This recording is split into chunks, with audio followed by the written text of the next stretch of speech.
द्वारन को छोड़ के आई तेरे द्वार, हे वृषवाहन की नंदिनी नेक मेरी ओर निहार।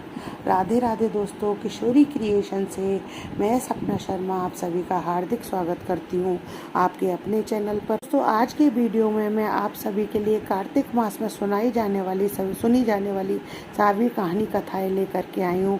आप सभी से यही रिक्वेस्ट करूँगी, ये कथा सुनने के साथ साथ जो है बीच बीच में हुंकारे भी भरें, क्योंकि ऐसा कहा जाता है कि जो कोई भी हम कथा कहते हैं या सुनते हैं उसमें जो व्यक्ति हुकारा भरता है उसको भी उतना ही फल प्राप्त होता है जितना कथा सुनाने वाले को फल प्राप्त होता है। गणेश जी की कथा। एक बुढ़िया माई थी, वह रोजाना गणेश जी की पूजा करा करती थी। वह मिट्टी के गणेश जी बनाती थी, पर वह रोज गल जाते तो इस चक्कर में वह परेशान थी। एक दिन क्या, उसके पड़ोस में एक सेठ का मकान बन रहा था, तो वहाँ पर मिस्त्रियों के पास गई और उनसे बोले कि भाई तुम मेरे लिए पत्थर के गणेश जी बना दो। तो उनके मिस्त्री बोले जितनी देर में हम तेरे लिए गणेश जी गढ़ेंगे उतनी देर में तो हम एक दीवार चिल लेंगे। तो बुढ़िया माई बोली भगवान करे तुम्हारी दीवार टेढ़ी हो जाए। बुढ़ी माई ये कह कर के वो तो अपने घर आ गई। अब मिस्त्री सुबह से लेकर शाम हो गई, दीवार बनाए, दीवार टेढ़ी हो जाए और फिर वो वापस गिरा दें, फिर नए सिरे से बनाए पर वो दीवार टेढ़ी हो जाए। शाम को उनका सेठ आया। सेठ ने पूछा भाई तुमने आज क्या काम किया? सेठ उनको देख के बोला तुमने आज तो कुछ भी नहीं किया। ऐसा क्या हुआ? जब वो उससे कहते कि क्या करें सेठ जी, एक बुढ़िया आई थी और उसने हमसे पत्थर के गणेश बनाने को कहा था, हमने उससे मना कर दी और हमने जब से उससे मना करी है तब से ही जो है हमारी दीवार टेढ़ी हो जा रही है। सेठ जी ने जो है बुढ़िया बुलवाई, बुढ़िया से कहा कि हम तेरे गणेश जो है सोने के गढ़ा देंगे पर तुम हमारी दीवार सीधी कर दो। सेठ ने बुढ़िया माई को सोने के गणेश जी गढ़ा करके दिए। बुढ़िया सेठ जी की दीवार जो है सीधी हो गई। जैसे गणेश जी महाराज ने सेठ की दीवार हुई वैसे सभी की दीवार सीधी करना। कथा अधूरी हो तो पूरी करना, पूरी हो तो मान करना। बोलो गणेश जी महाराज की जय। लक्ष्मी माता की कथा। ब्राह्मण था, रोज पीपल में जल चढ़ाने जाता था। पीपल में से एक लड़की कहती पिताजी मैं भी तुम्हारे साथ चलूंगी। ब्राह्मण सूखने लगा। ब्राह्मणी बोली क्यों सूख रहे हो, क्या कारण है? ब्राह्मण बोला पीपल में से एक लड़की कहती है कि पिताजी मैं भी तुम्हारे साथ चलूंगी।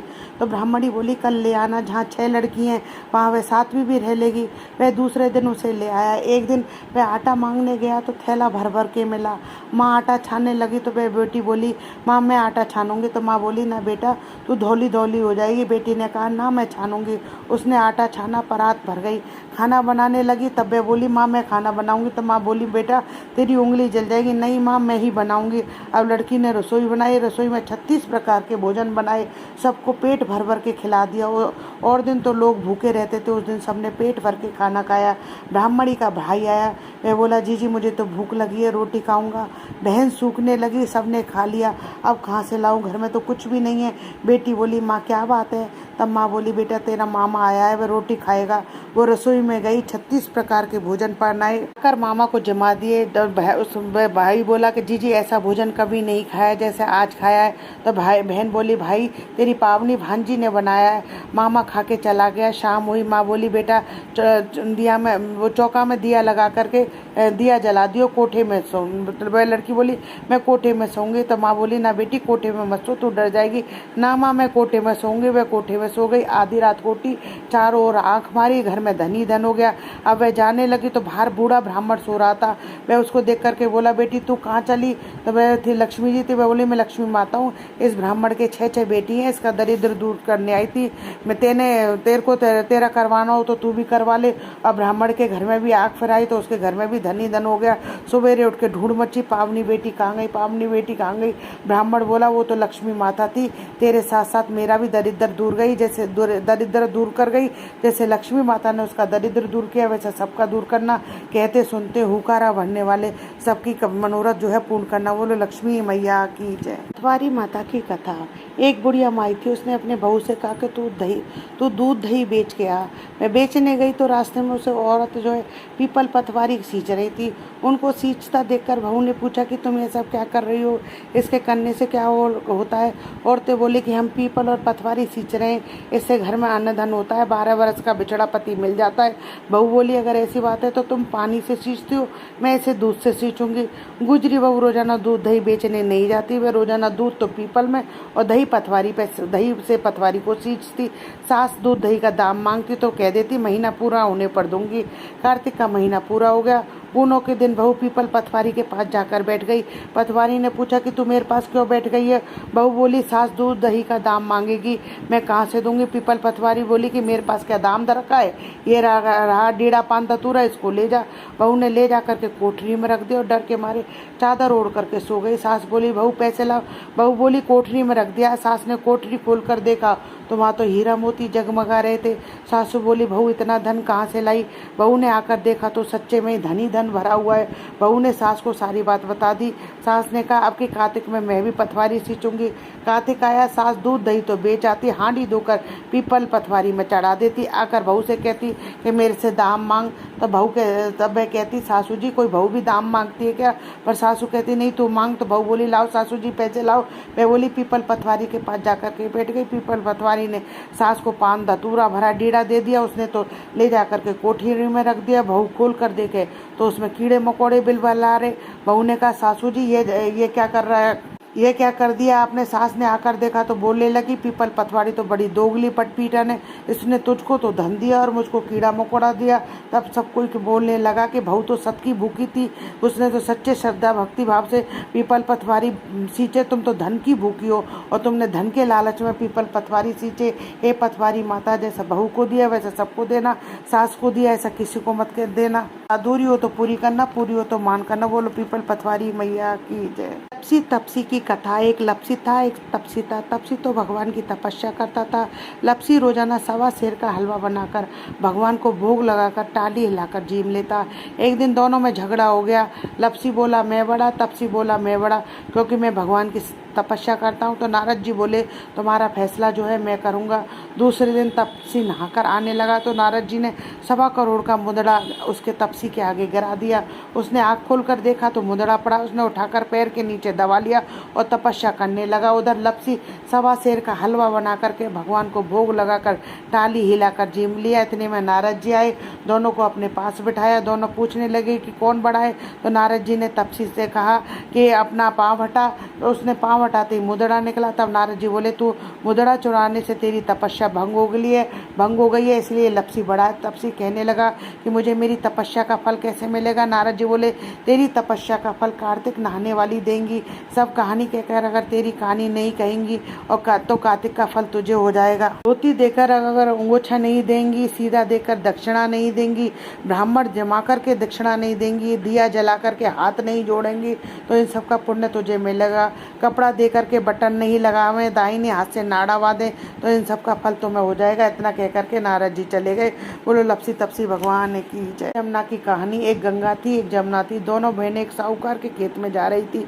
जमुना ने 12 दाने गेहूं के तोड़ लिए। गंगा बोली कि बहन यह तो चोरी हो गई, तुझे तो पाप लग गया। जमुना बोली कि अब ये कैसे उतरेगा? गंगा बोली कि 12 बरस साहूकार के यहाँ नौकरी करने से तेरा ये पाप उतरेगा। जमुना साहूकार के यहाँ गई और बोली, मुझे नौकरी पर रख लो, 4 काम छोड़कर मैं तुम्हारे सारे काम कर दूंगी। एक तो झूठे बर्तन नहीं दूंगी, झाड़ू नहीं लगाऊंगी, सेज नहीं बिछाऊंगी और दिया नहीं चासूंगी। साहूकार ने उसे नौकरी पर रख लिया। 12 बरस बाद कुंभ का मेला आया। साहूकार ने मेले में जाने लगे तो जमुना ने उन्हें 1 सोने का टका दिया। बोली कि कभी मेरी बहन गंगा है, उसको ये टका दे देना, कह देना कि बहन जमुना ने भेजा है। तो वह हाथ पसार कर मेरी गोरी गोरी बैया में हरी हरी चूड़ियाँ पहनकर ले लेगी। वह लोग वहाँ जाकर सोने का टका देने लगे तो गंगा ने हरी हरी चूड़ियाँ और गोरी गोरी बैया हाथ पसार कर टका लिया और बोली, मेरी बहन जमुना से कह देना कि अब उसके 12 बरस पूरे हो गए, अब वह आ जाएगी।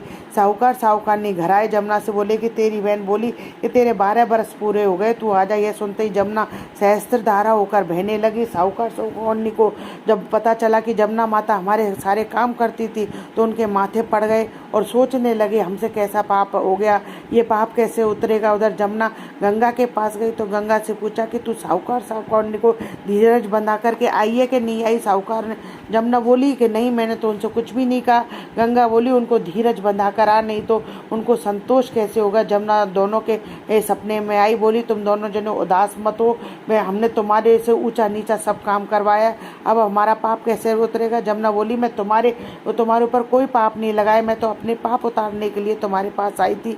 तुम्हारे खेत में से मैंने 12 दाने गेहूं के तोड़ लिए थे, इसलिए मुझे दोष लग गया था। तुम्हारे यहाँ आकर 12 साल काम करने से वह मेरा दोष उतर गया। तुम उठो, तुम्हारे कोई दोष नहीं लगाए, तुम्हारे खूब धन लक्ष्मी हो जाएगी, तुम्हारी मुक्ति हो हो जाएगी। हे जमुना माता, जैसे साहूकार साहूकारनी की मुक्ति करी वैसे सबको मुक्ति देना। कथा अधूरी हो तो पूरी करना, हमें भी हमारे सारे परिवार को मुक्ति देना। कथा अधूरी हो तो पूरी करना, पूरी हो तो मान करना। बोलो गंगा जमुना मैया की जय। नित्यनेम की व्रत कथा। 2 माँ बेटी थी, वह रोजाना नित्यनेम की कहानी कहा करती थी। उसकी बेटी ने कहा, माँ मैं भी नित्यनेम की कहानी कहूँगी। माँ ने कहा, बेटी तेरी कहानी ससुराल में कौन सुनेगा। उसने जिद की और नित्यनेम की कहानी कहने लगी। उसकी शादी हुई, ससुराल गई तो सबसे कहती कि मेरी कहानी सुन लो। सभी कुछ ना कुछ बहाना बनाकर टाल देते, अब उसकी कहानी कोई नहीं सुनता। वह भूखी रहती। एक दिन पड़ोसन बोली, मैं तेरी कहानी सुनूंगी। वह आती, कहानी सुनती तो तब बहू खाना खा लेती। कहानी सुनाने के बाद में एक दिन ननद ने अपनी माँ से कहा कि माँ, भाभी पड़ोसन के कहने पर तो खाना खा लेती है, पर हम कहते हैं तो खाना नहीं खाती है। माँ ने उससे मना कर दिया कि तू मेरे घर मत आना। उसने कहा अच्छा। लड़की ने पड़ोसन से मना किया। पड़ोसन ने अपने पति से कहा कि उसकी बेटी ये मना करती है। पति ने कहा कि उसकी माँ मना करे तो मत जाना। अगले दिन सास ने भी मना कर दिया तो पड़ोसन नहीं आई। बहू को कहानी कोई नहीं सुनता, वह भूखी रहती। ससुर ने पूछा कि बहू कैसी है, तो सास ने कहा कि अच्छी है, काम काज कर लेती है मगर खाती नहीं है। ससुर ने कहा कि बड़े घर की बेटी है, काम करते करते थक जाती होगी, इससे काम मत कराया करो। लेकिन वह फिर भी नहीं खाती। धर्मराज का आसन डोल उठा कि इस नगरी में ऐसा कौन है जो भोजन नहीं करता, उसे बुलाओ। स्वर्ग से मेहमान आया तो सास बोली मैं चलूं, तो बहू ने कहा तुम्हें तो बहुत काम था, मेरी कहानी सुनने का समय नहीं था। जेठानी कहने लगी मैं चलूं, तो बोले तुम्हें तो मालिक का खाना बनाना था। ननद ने कहा तो कहने लगी तुम्हें तो गुड्डे गुड़िया खेलने से ही फुर्सत नहीं थी। पड़ोसन बोली मैं चलूं, हाँ तो बोली हाँ तुम चलो, तुमने मेरी नित्यनेम की कहानी सुनी। वह अपने मालिक के पास गई। मालिक बोला कि तू तो बड़ी भाग्यवान है, तो जीते जी जा रही है, मरकर तो सभी जाते और भय भी गई। इस तरह से पास पड़ोस का सुख दुख सुनते सुनाते मिलजुल कर रहना चाहिए। बोलो नगर नित्यनेम भगवान की जय। तुलसी माता की कथा। कार्तिक के महीने में सब कोई तुलसी माता को सींचने जाती, सब तो सींच करके आ जाती, पर एक बुढ़िया माई आती और तुलसा माता से रोजाना कैसी, तुलसा माता सत की दाता बिरला से चुतेरा, तू कर निस्तारा मेरा। तुलसा माता अड़वा दे लड़वा ले, पीतम्बर की धोती दे, मीठा मीठा घास दे, बैकुंठ का बास दे, चटके की चाल दे, पटके की मौत दे, चंदन की काट दे, झालर की झणकार दे, साई का रात दे, दाल भात का जीवन दे, का दिन दे, कृष्ण का कंधा दे। इतनी बात सुनकर तुलसा माता सूखने लगी। एक बार भगवान कृष्ण ने पूछा कि तुम्हारे पास तो इतनी औरतें आती हैं, तुम्हें जमाती हैं, तो तुम कैसे सूख रही हो। तुलसा माता ने कहा एक बुढ़िया माई आती है जो रोजाना इतनी बात कह करके चली जाती है, मैं सब कुछ तो दे दूंगी पर आपका कंधा कहाँ से दूंगी। थोड़े दिन बाद बुढ़िया माई मर गई। सब कोई उसको उठाने के लिए आने लगे, पर वह इतनी भारी हो गई कि किसी से उठती नहीं। तब उसका कोई सगा कहने लगा कि पाप घाट की माला फेरती थी जिससे इतनी भारी हो गई है। भगवान बूढ़े ब्राह्मण का रूप करके आए, सबसे पूछने लगे कि भैया इतनी भीड़ क्यों लगी है। सब बोले एक बुढ़िया माई मर गई है, पाप नहीं थी इसलिए किसी से नहीं उठती है। तब भगवान बोले कि इसके कान में मुझे एक बात कहने दो, ये उठ जाएगी। सबने कहा कि तू भी भैया मन की निकाल ले। भगवान ने आकर उसके कान में कहा बुढ़िया माई तू बिड़ला सींचू मेरा, मैं करूँ निस्तारा तेरा। बुढ़िया माता अड़वा ले लड़वा ले, पीताम्बर की धोती ले, मीठा मीठा घास ले, बैकुंठ का बास ले, चटके की चाल ले, पटके की मौत ले, चंदन की काठ ले, झालर की झणकार ले, साई का राज दे, दाल भात का जीवन दे, कृष्ण का कंधा दे। इतना सुनते ही बुढ़िया माई हल्की हो गई। भगवान कंधे पर ले गए, उसकी मुक्ति हो गई। हे तुलसा माता, जैसे उसकी मुक्ति करी वैसी हमारी करियो, जैसे उसको कंधा दिया वैसे सबको देना। कथा अधूरी हो तो पूरी करना, पूरी हो तो मान करना। तुलसा मैया की जय। इल्ली धुड़िया की कथा। एक इल्ली थी, एक धुड़िया था। इल्ली धुड़िया दोनों कार्तिक नहाए। धुड़िया बोला तू गिरी छुआरे में पड़ी रहती है, मैं तो तेरे से ताकत हूँ, तू ही नाले में तो मोट ज्वारे बाजरे में पड़ा रहता हूँ, मैं तो हरा भरा सिट्टा खाऊंगा, ठंडा ठंडा पानी पीऊंगा। फिर इल्ली तो रोजाना राजी की बाई के पल्ले से लगकर नहाती और धुड़िया नहीं जाता। कार्तिक उतरते पूर्णिमा को दोनों मर गए। इल्ली कार्तिक नहाई थी इसलिए उसने राजा के घर जन्म लिया, राजकुमारी बनी। धुड़िया राजा के घर मेढक बना। फिर राजकुमारी का विहार रचाया गया। जब विदा के समय आया तब राजकुमारी का बैल रुक गया, तो राजा ने रानी से पूछा कि बैल क्यों रुका, तेरे को क्या चाहिए मांग ले। तब राजकुमारी बोली कि मेरे को मेढक सोने की साकल में बांधकर मेरे रथ के पीछे बांध दो। सबने कहा राजकुमारी मेढक क्या मांगा, तेरे को कुछ धन और चाहिए तो ले ले। लेकिन उसने कहा कि मेरे को तो मेढक ही चाहिए। उसने रथ के पीछे मेढक को बांध दिया। जैसे ही राजकुमारी महलों में पहुंची तो मेढक को सीढ़ी के नीचे बांध दिया। जब भी राजकुमारी सीढ़ियों से उतरती चढ़ती तो मेढक कहता, ए चटको मटको श्याम सुंदरी, थोड़ा पानी पिला दे। मैं कहती कि तू कार्तिक नहा। एक दिन राजकुमारी की देवरानी जेठानी ने जो है बात सुन ली। सोचा कि कोई राजा रानी लाया है या जादूगरनी। उन्होंने राजकुमार से कहा कि तू रानी लाया है या जादूगरनी, जो आदमियों से तो बात नहीं करती हो, जानवरों से बात कर दी है।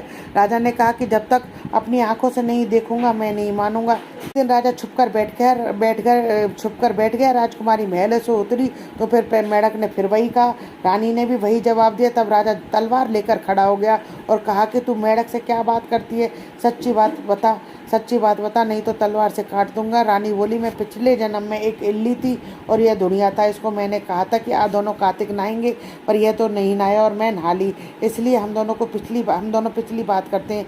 राजा ने कहा कि कार्तिक में गंगा नहाने का इतना फल होता है तो हम दोनों ही जोड़े से कार्तिक नहाएंगे और खूब दान पुण्य करेंगे, जिससे हमें भी आगे इससे ज़्यादा फल मिलेगा। दोनों ने कार्तिक नहाने लगे। राजा के घर में खूब धन संपत्ति हो गई। हे कार्तिक महाराज, जैसा इल्ली को दिया वैसा सबको देना, जैसा धुड़िया को दिया ऐसा किसी को मत देना। बोलो इल्ली धुड़िया की जय। बसेरे की कथा। एक जाट था एक भाट था, दोनों दोस्त थे। जाट का चला बहन के और भाट का चला सासरे। रास्ते में कुएं की पाल पर दोनों बैठ गए। जाट बोला, नगर बसेरा कर ले। भाट बोला कि मैं तो सासरे जा रहा हूँ, खूब खाते रहोगे, सो तू ही कर नगर बसेरा। जाट का कुएं की पाल पर बैठकर पानी की घंटी और चावल का दाना लेकर नगर बसेरा करने लगा और बोला, नगर बसेरा जो करे मलमल धोवे पाम, ताता माड़ा लाप तापसी देगी मेरी माँ, ना देगी मापसी देगी द्वारकावास, मीठा मीठा घास वृंदावन का पास वास, 5 उल्टी छठी रास, मेरा जीवड़ो श्री कृष्ण के पास, डालू पानी हो जाएगी झट से निकल जाए मेरा जी। कह करके चल पड़ा। जाट की बहन के खूब बुरा चावल जमा कर खूब बातचीत की। भाट का ससुराल पहुंचा तो सासरे में आग लगी हुई थी। बुझाते बुझाते बेचारे के हाथ जल गए और मुँह भी काला हो गया। रोटी पानी खाने को नहीं मिली। जो अलग पड़ोसन आई वो जवाई आया, उसकी तो कुछ पूछ कर ले। सास बोली, क्या करूं, मेरा टापड़ा भूखता चला गया। पड़ोसन ने रोटी छाछ दी, उसने खा ली। शाम को दोनों फिर मिले। दोनों बोले क्या बात। भाट का बोला, मेरे ससुराल में आग लगी हुई पाई थी। बुझाते बुझाते हाथ भी जल गया, मुंह भी काला हो गया, रोटी मिली ना पानी। जाट का बोला, मेरी तो खूब खातिर हुई, मैंने कही थी ना नगर बसेरा कर ले। वो फिर जाट का बोला, नगर बसेरा कर ले। भाट का बोला, अब भी ना करूँ, तेरी मावसी है पता नहीं, रोटी दे या ना दे, तेरी तो माँ है, दही की छुछली चूरमा की पेड़ी धरी पावेगी। भाट ने नहीं किया, जाट नगर बसेरा करा। नगर बसेरा जो करे मलमल दो पाम, ताता माड़ा तापसी देगी मेरी माँ, माना देगा मापसी देगा द्वारकावासी, मीठा मीठा घास वृंदावन का वास, 5 कुलची छठी रास, मेरो जेबड़ो श्री कृष्ण के पास, डालू पानी हो जाएगी झट से निकल जाए मेरा जी। कह करके चल पड़ा। घर पहुँचते ही जाट की मापसी ने लाड़ चाप किया। भाट का घर गया तो उसकी भैंसें खो गई थी। बाप एक लाठी धरे एक उठावे, बोला कि ससुराल गया तो आग लगा दी, यहाँ आया तो भैंस खो दी, पहले भैंस खोज करके ला तभी रोटी पानी मिलेगी। सारा दिन हो गया ढूंढते ढूंढते पर भैंसा नहीं मिली। बाजार में फिर दोनों मिले। जाट ने पूछा, क्या खबर है। भाट बोला कि आते ही मेरे बाप की भैंस खो गई थी, उसी ढूंढ रहा हूँ, रोटियों का ठिकाना नहीं है। कि बह बोला, मैंने कहा था कि नगर बसेरा कर लो। भाट बोला कि ला तेरे नगर बसेरे में इतना गुण है तो अब कर ले। दोनों नगर बसेरा करने लगे। नगर बसेरा जो करे मलमल धोबे पाम, ताता माड़ा पापसी देगी मेरी माँ, माना देना मावसी, द्वारका नाथ मीठा मीठा घास वृंदावन का पास, 5 कुलती छठी रास, मेरो जीवड़ो श्री कृष्ण के पास, डालू पानी हो जाएगी झट से निकल जाए मेरा जी। इन्होंने नगर बसेरा किया। आगे चला तो रास्ते में भैंस मिल गई, लेकर घर गया। माँ बोली, लड़के को आते ही निकाल दिया था, सारा दिन हो गया भूखा प्यासा मरते, खूब अच्छी तरह जमाया। उन्होंने सारी नगरी में ढिंडोरा पिटवा दिया कि सब कोई कार्तिक में पियर सासरे में आते जाते नगर बसेरा अवश्य करे। कार्तिक स्नान की कथा। एक ब्राह्मण थे, 7 कोस गंगा जमुना नहाने जाया करते थे। ब्राह्मणी बहुत थक जाती थी। एक दिन बोली, कोई बेटा होता तो बहू आती, घर में खाना बना हुआ मिलता, कपड़े धुले हुए मिलते। ब्राह्मण बोला, तूने बड़ी बात कही, लो ले तेरे लिए, तो ऐसी क्या बात है, तेरे लिए बहू ला देता हूँ। एक पोटली में चून बांध दे, उसमें थोड़ी सी मोहर असर पे डाल देना। उसने पोटली बांधी, ब्राह्मण चल दिया। कुछ दूर जमुना जी के किनारे किनारे कुछ लड़कियां अपने अपने मिट्टी के घर बनाकर खेल रही थी। उसमें से एक बोली, मैं तो अपना घर नहीं बिगाड़ती, मुझे तो रहने के लिए चाहिएगा। ब्राह्मण को वही लड़की जो है मन भा गई। अपने मन में सोचने लगा, यही एक समझदार सी लड़की है। वह उसके पीछे पीछे हो लिया। जब वह लड़की घर पहुंची तो वह ब्राह्मण बोला, मैं भूखा हूँ, अपनी माँ से पूछ लो मेरी 4 रोटी बना देंगी क्या? कार्तिक का महीना है, मैं किसी और की रोटी नहीं खाता।